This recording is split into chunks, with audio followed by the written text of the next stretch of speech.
ऋग्वेद का सुबोध भाष्य प्रथम मंडल 141वां सूक्त।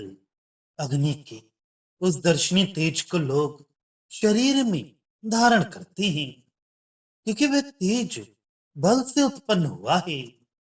इस प्रसिद्ध लोकोपकारी अग्नि तेज के पास हमारी बुद्धि प्राप्त होती है। वह हमारे अभीष्ट को सिद्ध करती है।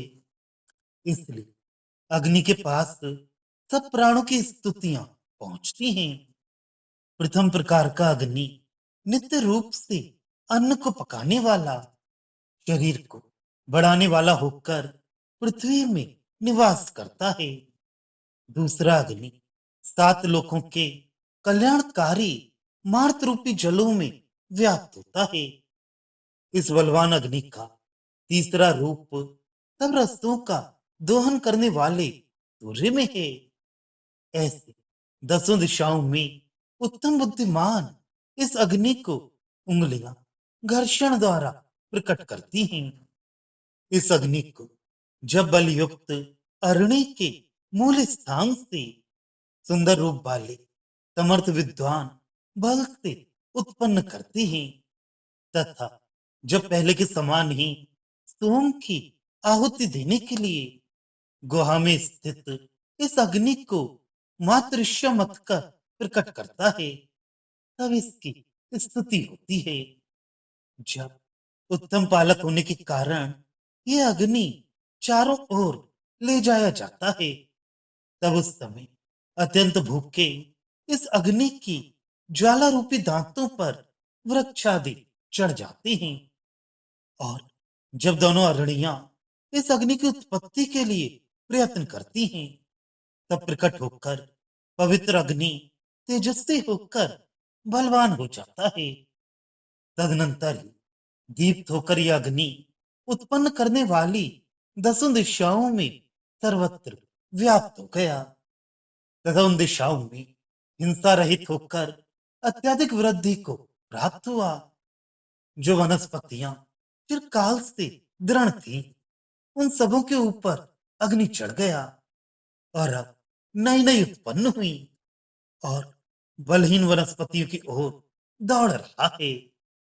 अनंतर हवन करने वाले सारे मनुष्य यज्ञों में होम संपादक अग्नि को वरण करते हैं और ऐश्वर्य संपन्न राजा की तरह उसे प्रसन्न करते हैं।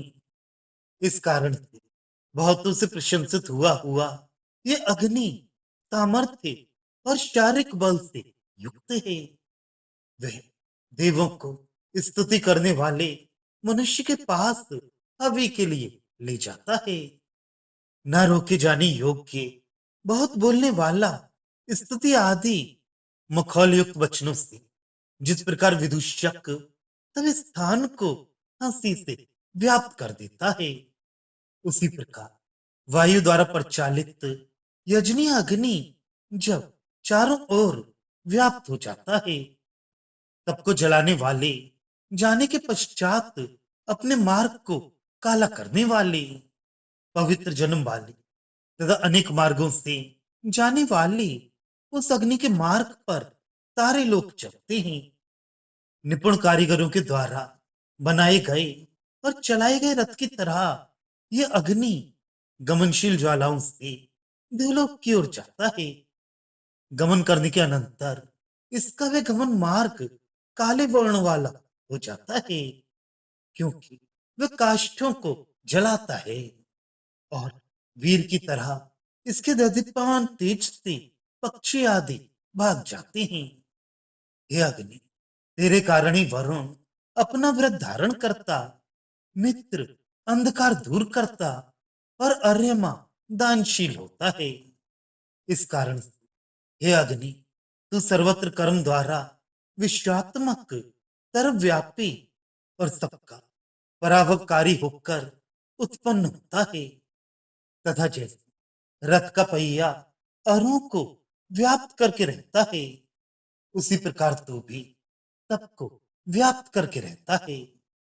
हे अत्यंत युवा अग्नि, तू स्तुति करने वाले और सोम निष्पन्न करने वाले यजमान के लिए वैभव योग्य श्रेष्ठ धन देता है।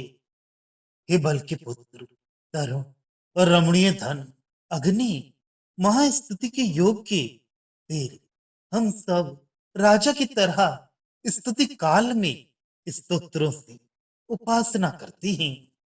हे अग्नि, तू हमारे लिए जिस प्रकार अत्यंत प्रयोजनीय और घर के लिए उपयोगी धन को देता है, उसी प्रकार ऐश्वर्य से संपन्न अत्यंत उत्साही और सहायकारी को भी प्रदान कर, क्योंकि जो तू अपने जन्म देने वाले आकाश और पृथ्वी दोनों को रास्तों के समान वश में रखता है। ऐसा उत्तम कर्म करने वाला तो यज्ञ में विद्वानों की प्रशंसा प्राप्त कर, तेजस्वी वेगवान अश्व से युक्त देवों को बुलाने वाला, आनंदमय सोने के रथ वाला, अप्रतिहत शक्ति वाला और प्रसन्न स्वभाव वाला अग्नि हमारी प्रार्थना सुनेगा क्या, तथा वह कर्म द्वारा हमको सौभाग्य की ओर भले प्रकार से ले जाएगा क्या। साम्राज्य के लिए उत्तम तेज को धारण करने वाला अग्नि प्रभाव उत्पादक स्तोत्रों से प्रशंसित होता है। जिस प्रकार सूर्य मेघों को गरजाता है, उसी प्रकार ये ऋतिक, हम तथा और दूसरे संपत्तिमान हैं, वे सब जोर जोर से अग्नि की स्तुति करते हैं। भावार्थ, इस अग्नि के कारण ही ये शरीर सुदृढ़ और कार्यक्षम रहता है। ये अग्नि स्वयं बल से उत्पन्न होता है और लोगों को बलवान बनाता है। इसीलिए सभी प्राणी इसकी उपासना करते हैं। अग्नि के तीन रूप हैं। पहला भौतिक अग्नि अन्न को पकाता और प्राणियों के शरीरों को धारण करता है। दूसरा अग्नि मेघों में बिजली के रूप से विद्यमान है। तीसरा अग्नि सब रसों का दोहन करने वाले सूर्य के रूप में है। ऐसे इस अग्नि को 10 उंगलियां मत कर प्रकट करती हैं। प्रथम यह अग्नि अरण्यों में अप्रकट रूप से रहता है, तब इसकी प्रशंसा नहीं होती। पर जब विद्वान सोमयाग के लिए इसको मत कर प्रकट करते हैं, तब सब इसकी स्तुति करते हैं। यह अग्नि सबका पालन करने वाला होने के कारण तब इसे प्रज्वलित करते वह इसकी उपासना करते हैं। ये प्रकट होकर तेजस्वी और बलवान होता है। यह अग्नि प्रदीप्त होकर चारों ओर फैलता है और बढ़ता है। ये वन में प्रदीप्त होकर पुराने और नए वृक्षों को खा जाता है। यज्ञ करने वाले सभी मनुष्य इस अग्नि का वरण करते और उसे प्रसन्न करते हैं। ऐसे मनुष्यों के यज्ञों में वह अग्नि अभिभक्षण के लिए देवों को बुलाकर लाता है। जब अग्नि वायु की सहायता से चारों ओर फैलता है, तब सारे लोग इसका अनुसरण करते हैं, इसकी उपासना करते हैं। निपुण कारीगरों द्वारा बनाए गए रथ की तरह यह अग्नि ज्वालाओं के साथ द्युलोक की ओर तेजी से दौड़ता तथा काष्ठों को जलाकर यह अपना मार्ग काला करता जाता है।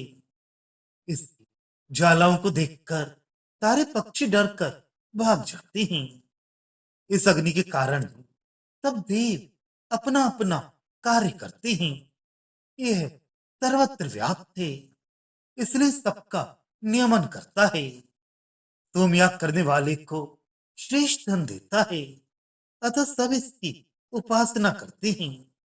वह अग्नि हमें गृहस्थ जीवन के लिए उपयोगी संपत्ति तथा संतान आदि दे। यह अग्नि सभी लोगों पर अपना अधिकार चलाता है और उत्तम कर्म करके विद्वानों की प्रशंसा प्राप्त करता है। अनेक गुणों से विभूषित वह अग्नि भला हमारी प्रार्थना सुनेगा और हमें सौभाग्य की ओर ले जाएगा। साम्राज्य को धारण करने वाला तेजस्वी सबसे प्रशंसित होता है।